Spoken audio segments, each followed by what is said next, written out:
Halo, selamat pagi pemirsa. Bagaimana kabarnya hari ini? Senang sekali bisa berjumpa lagi di program Ayo Sehat, tentunya dengan sejumlah informasi dan juga inspirasi seputar dunia kesehatan.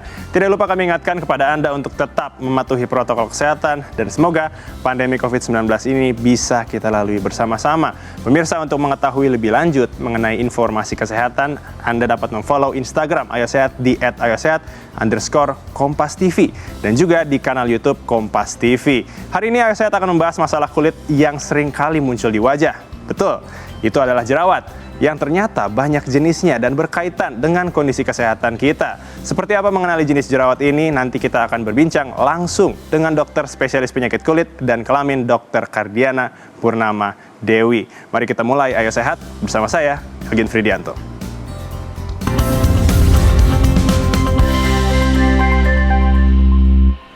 Pemirsa, masalah kulit berjerawat bukan hanya terjadi pada remaja dan muncul di area wajah saja. Meski bentuknya kecil, jerawat merupakan gangguan kulit yang paling menyebalkan bagi banyak orang. Rasa sakit, gatal, dan mengganggu penampilan biasanya menjadi alasan jerawat harus segera diobati. Namun perlu diketahui juga cara mengenali jenis jerawat yang muncul. Seperti apa caranya? Berikut informasinya untuk Anda. Pemirsa, akne vulgaris atau jerawat adalah kondisi abnormal kulit akibat berlebihnya produksi kelenjar minyak, ditambah dengan gangguan pelepasan kulit yang kurang baik.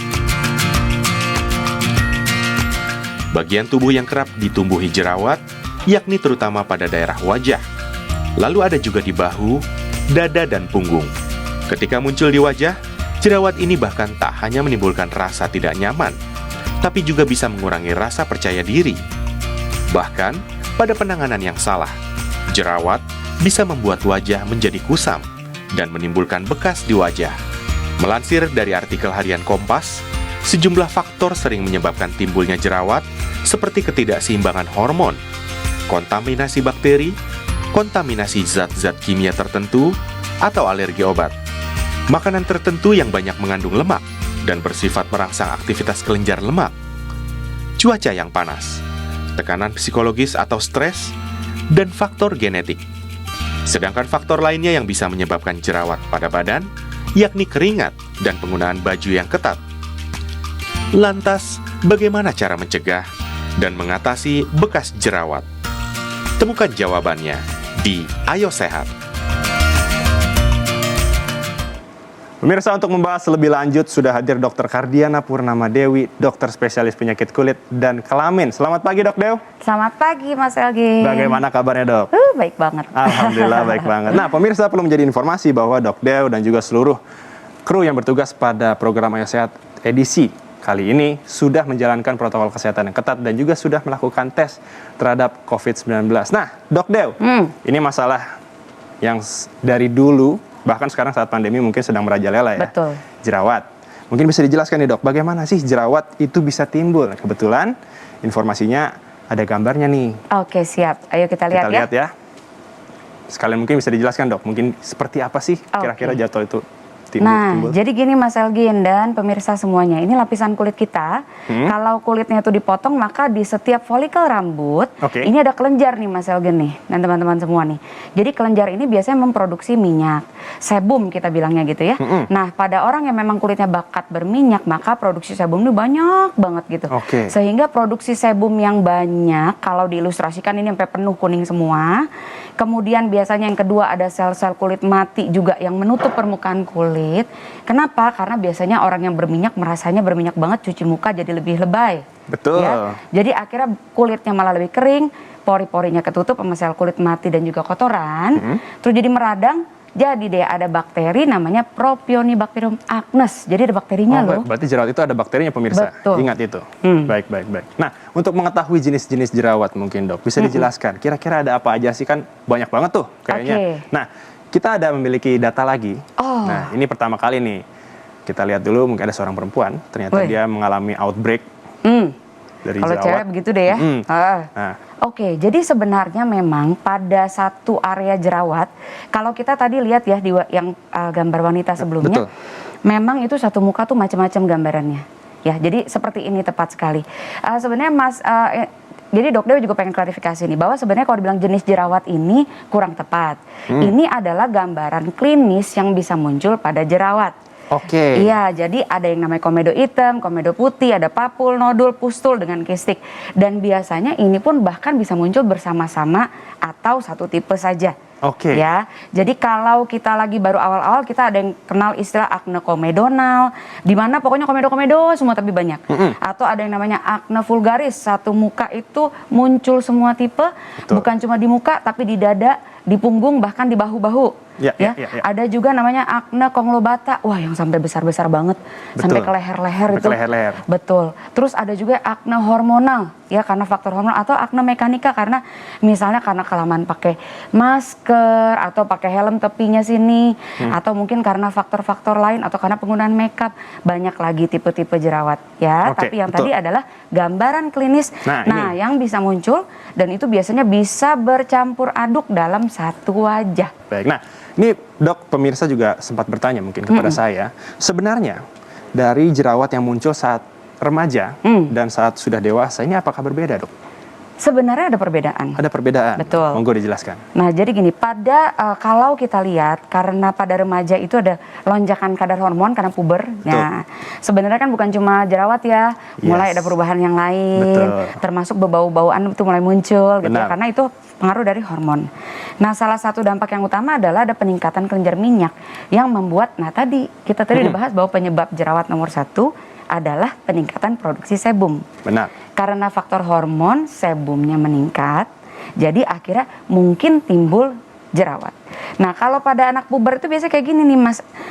Umumnya ya? Di jidat sama daerah hidung. Biasa terkenalnya T-zone. Yes, ya. T-zone. Tetapi selain di T-zone bisa muncul juga di pipi-pipi, tapi lebih sedikit.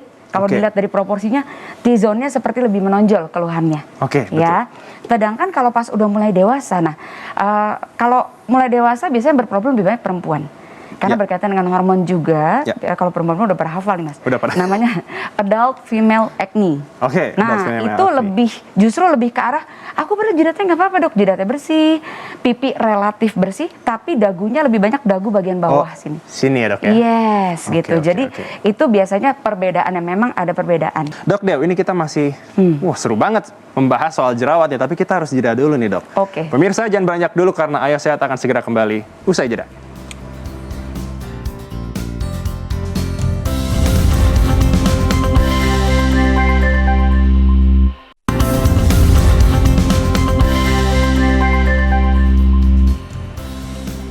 Terima kasih Anda masih menyaksikan program Ayo Sehat pemirsa. Nah, masih bersama dengan Dok Dew. Dok, tadi kan sebelum jeda kita sudah berbicara soal karakteristik dari jerawat dan juga letak dari jerawat. Tapi sebenarnya jerawat yang paling sulit untuk ditangani sendiri, dan kira-kira kapan sih jerawat itu harus perlu ada pengobatan khusus? Jadi kita lanjut tadi ya Mas El ya. Tadi kita udah bilang kalau tipenya sedang atau berat, itu biasanya perlu untuk berobat ke dokter, berkonsultasi, sehingga dapat penanganan yang tepat. Nah, karena ada juga satu tipe jerawat yang susah banget diobatin, namanya akne conglobata. Jadi kalau jujur dilihat mungkin agak-agak kadang-kadang orang juga suka risih gitu, karena berupa nodul-nodul kistik besar-besar, merah-merah meradang semua, bukan cuma di wajah, sampai ke leher-leher dan sering ke dada dan punggung. Dan itu selain rasanya memang sakit, tapi memang besar-besar dan sebagian bernanah-nanah, jadi ya rasanya sakit dan perasaan hati juga sakit, Mas. Sangat betul sekali, Dok Dew, itu baik-baik. Nah, sebenarnya kalau bicara soal komplikasi ya dari jerawat ini, kira-kira ada permasalahan serius seperti apa, Dok, yang akan dihadapi nantinya? Iya, sebenarnya kalau kita lihat dari akne, sebenarnya semua orang dalam hidup tuh pernah mengalami jerawat biasanya 1 kali setidaknya. Betul. Ya walaupun masa puber sebentar terhilang gitu ya. Tapi ketika aknenya ini sesuatu yang sudah serius, sudah sedang berat, bahkan yang termasuk infeksi, yang benar-benar meradang semua, maka biasanya komplikasi nomor 1 adalah adanya scar atau yang kita tahu bopeng-bopeng. Nah, bopeng-bopeng kalau orang tidak mengalami jerawat, kalau biasanya Dok Dew dengar pasien nih, itu biasanya tidak akan memahami perasaan orang yang berjerawat sampai bopeng-bopeng. Karena dengan muka yang tadinya memang terinflamasi semua, maka satu ukuran bopengnya bervariasi, Mas El. Dari gede kecil, superficial sama dalam, pokoknya muka itu bolong-bolong semua, permukaan tidak rata. Geradakan lah kalau kata orang ya. Geradakannya parah, tapi bopeng-bopeng bener-bener kalau yang sampai parah ya. Kedua, warnanya juga tidak sama. Ya. Banyak yang kadang-kadang kalau kita lihat pasien berjerawat nih, sebenarnya jerawat barunya udah nggak ada, tapi mukanya masih merah rame gitu. Sisaan ya dok ya? Betul, ya? bekasnya. Dan kemudian bekas yang sudah lama malah jadi hitam. Ya. Jadi seringkali kita lihat mukanya tuh kayak nggak pernah bersih, merah semua, hitam semua. Kadang-kadang ya kalau lagi pakai masker sekarang memperparah, tapi di satu sisi tidak terlihat. tapi di sisi lain betul. stres loh itu. Ya. Stres jadi karena membuat, makanya kalau pakai filter, wah baru kelihatan aslinya ya bagusnya. Tapi dengan ada bopeng-bopeng itu penanganannya sulit dan biasanya memang membuat kepercayaan diri si pasien berkurang jauh. Benar. Bahkan sampai minder dan biasanya bahkan kalau dari studi di luar negeri itu sampai 80% merasa depresi kalau punya skar-skar yang sampai parah dan warnanya macam-macam. Oke, baik. Nah, bicara soal pengobatan tadi dok, ini apakah kalau untuk anak, kita bicara soal remaja dan dewasa ya, apakah berbeda nih? Ada perbedaan, tapi memang tergantung klinisnya tadi ya. Betul. Jadi harus pertama sih, kalau menurut dokter gini dulu nih Mas, pada prinsipnya tuh suka ada semacam fobia ke dokter kulit misalnya gitu, karena takut nanti jadi berkepanjangan, nanti kita ketergantungan, ketagihan gitu ya. Betul. Padahal sebenarnya kalau dokter biasanya selalu jelaskan ke pasien bahwa pada prinsipnya jerawat ini atau akne sebabnya itu multifaktorial. Ya. Tadi penyebab utama yang kita udah jelasin di awal ya Mas El, tapi ada faktor pemicu lain, faktor bawaan atau genetik, faktor lingkungan, pekerjaan, stres, diet, pokoknya kalau orang udah berjerawat apapun bisa lead to acne. Ya. Gitu. Jadi itu yang biasanya sulit untuk dihilangkan secara total. Makanya ketika tidak berobat akan kembali lagi. Itu satu hal yang harus dipahami dulu ya. Nah, makanya ketika kita menjalani pengobatan tentu dilihat apakah kalau memang ini aknenya karena pengaruh hormon atau memang hanya karena breakouts produksi minyak berlebihan atau memang sedang meradang, tentu penanganannya berbeda. Kalau masih ringan, kita mulai dari oles-oles dulu, bahkan yang tadi saya bilang itu bisa hanya dengan menggunakan mungkin coba deh obat total jerawat yang dijual bebas, nggak masalah. Betul, tapi kalau misalkan satu wajah itu udah sampai lebih dari 30 yang tadi kita udah bilang gitu ya, terus jumlahnya banyak dan banyak yang meradang, lebih baik dikonsultasikan ke dokter kulit supaya lebih cepat tertangani dan resiko komplikasi yang berbekas yang tadi kita sebutkan lebih minimal. Oke, baik. Nah, Dok Dew, berikutnya nih tim saya sudah mengumpulkan pertanyaan netizen. Kebetulan banyak yang mau konsul nih dok. Sip. Karena pandemi ini mungkin masih takut ke dokter kayaknya. Nah, kita bisa lihat pertama dari @istianuar. Jika anak laki-laki umur 13 tahun sudah berjerawat, apakah normal? Solusi untuk sabun mukanya apa? @istianuar, aduh terima kasih pertanyaannya. Jadi kalau tadi kita udah bahas berarti umur 13 tahun udah berjerawat normal karena pengaruh hormonal, hormonnya meningkat, jadi kemudian jadi minyaknya lebih banyak, mulai deh beruntus-beruntus jadi jerawatan. Emang betul, biasanya anak zaman now mager, mandi sehari sekali during pandemik, apalagi cuci muka, ya kan? Betul sekali. Nah, jadi cuci muka tolong tidak usah lebay, 1 hari 2 kali saja, tapi pakai sabun yang sesuai dengan tipe kulitnya. Kalau mau bisa, kulit yang pH-nya normal atau mungkin sabun pembersih muka biasa yang dijual bebas di pasaran juga tidak masalah, asal dibersihkan. Ini kan masih puber ya. Kadang-kadang kendala itu cuma mereka nggak pernah bersihin muka aja Mas El. Jadi kalau saran dokternya nggak apa-apa, boleh dicoba yang dijual bebas, tapi cari yang pokoknya cocok untuk tipe kulitnya anak, jangan yang terlalu mengiritasi atau terlalu bikin kering, dan cucinya juga nggak usah lebay. Berarti secukupnya. Betul. Baik, nah pertanyaan kedua, ini dari @meiti_mutia. Kalau sering cuci muka tapi tetap timbul bisul jerawat, apakah harus memakai salep anti jerawat dari apotik dok? Nah, piye ki? @meiti, penting loh ini.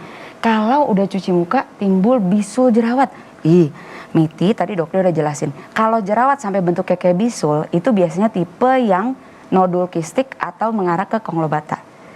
Kalau kamu udah cuci muka malah makin bisul-bisul, itu berarti ingat tadi dokter udah jelasin di awal, penyebab utama jerawat ada infeksinya.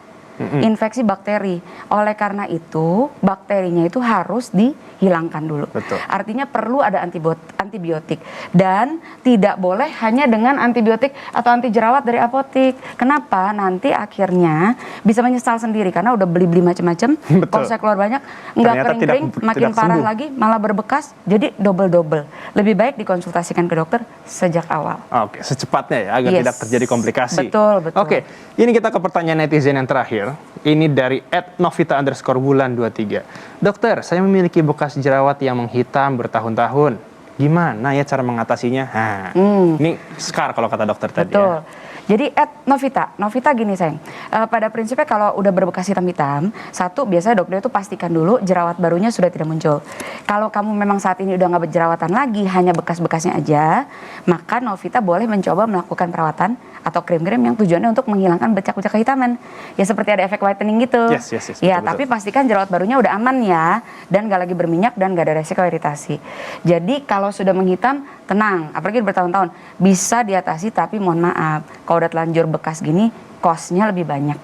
Bisa dengan laser, dan bisa dengan tindakan lain, mungkin yang lebih simple chemical peeling, tapi memang harus berulang, tidak bisa satu kali, dan biasanya harus disesuaikan dengan tipe kulit. Jadi harus lebih baik konsultasi, karena udah bertahun-tahun kan? Betul.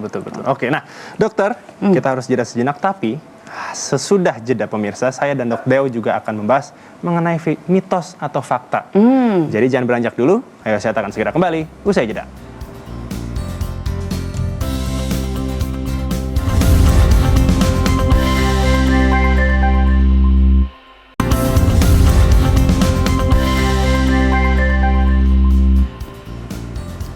Anda masih menyaksikan program Ayo Sehat pemirsa. Masih bersama dengan Dok Deo. Nah, Dok, kita sekarang ke segmen mitos atau fakta. Kita ada propertinya, mau dipegang. Siap. Nanti kalau mitos, tinggal diangkat mitos, atau fakta, fakta. Yang pertama, mitos atau fakta Dok Deo, tabir surya atau sunscreen bisa menyebabkan jerawat. Oke, mitos. Mitos, pemirsa.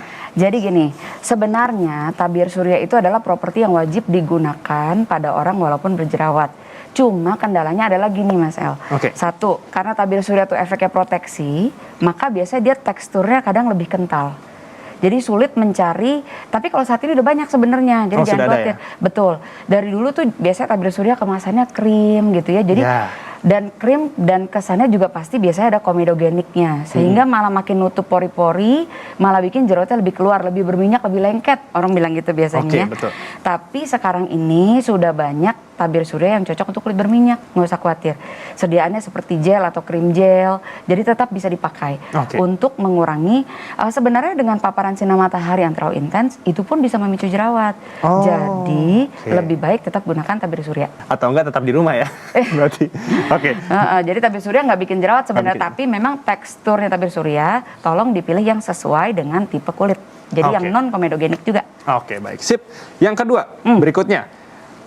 Mitos atau fakta Dok Deo, makan kacang menyebabkan timbulnya jerawat. Nah, itu sebenarnya sebagian fakta, sebagian mitos. Nah, monggo. Jadi begini, kacang itu ada tipe-tipenya. Kan kacang sekarang omega 3, 6, 9 gitu ya.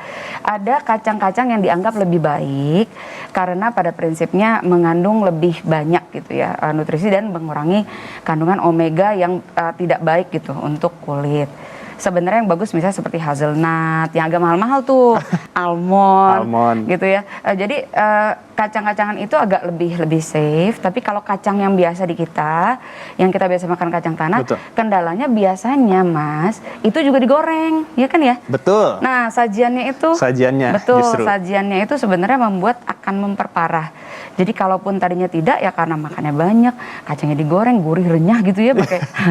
Jadi itu bisa betul bikin jerawat karena ada tambahan minyak dan lain-lain gitu. Jadi kalau memang sedang berjerawat sebaiknya memang dikurangi atau dihindari. Tapi kalau nggak ada masalah mah nggak apa-apa. Oke aja ya Dok ya. Oke baik. Nah berikutnya, mitos atau fakta nih Dok Deo, kulit kering tidak akan berjerawat. Mitos dong. Mitos. Kata siapa Dok Deo kulitnya kering cenderung ke normal misalnya gitu ya. Semua orang dalam hidupnya pasti pernah mengalami jerawat. Betul. Itu moto dari Dok Deo. Ingat. Itu soalnya gini, pada prinsipnya jerawat itu kan terjadi karena ada peningkatan produksi sebum yang ada di folikel rambut. Folikel rambut semua orang punya, sebumnya semua orang punya. Selalu ada resiko misalnya. Kan komedinya udah ada tuh di hidung-hidung, tapi nggak menimbulkan jerawat. Ada satu momen di mana misalnya kita pada saat mau mens, atau mungkin kebanyakan pakai masker kemarin, masna itu ya. Yes, mask acne itu lagi ngetop.